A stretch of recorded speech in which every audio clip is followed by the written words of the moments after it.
तुर शरण हो शंकर भोला, राम भक्ति दे मोला। तुर शरण हो शंकर भोला, राम भक्ति दे मोला।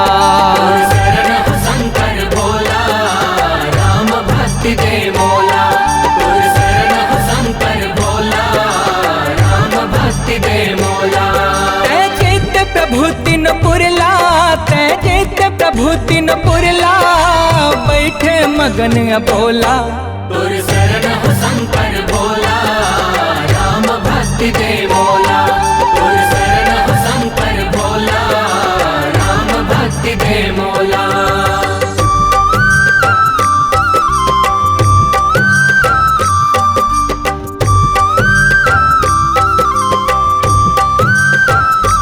हर हर महादेव, हर हर महादेव, हर हर महादेव, हर हर महादेव।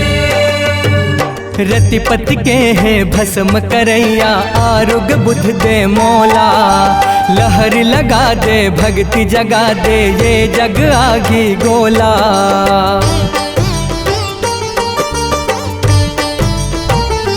हो काशी वासी जगत उदासी, पार लगा दे चोला।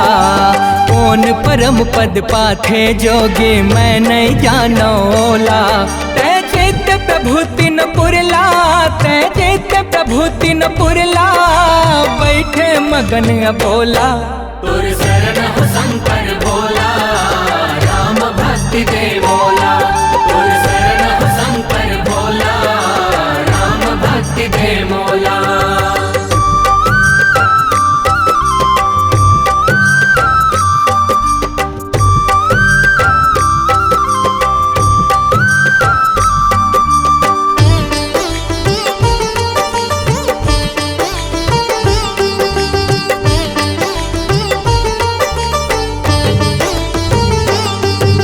हे कैलासे भव दुख नासे, सुमिरत हवा तोला। भागु विस तब जन्म मिले है, मन खे देह मोला।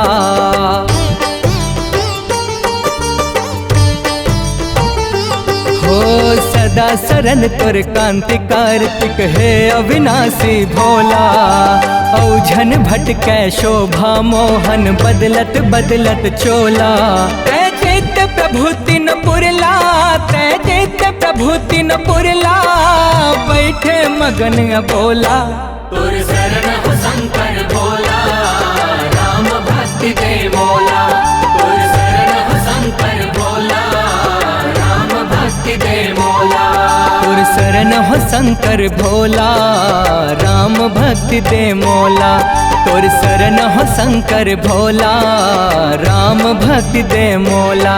तै चित्त प्रभु तिन पुरला, तै चित्त प्रभु तिन पुरला, बैठे मगन अबोला। तुर शरण हो शंकर भोला,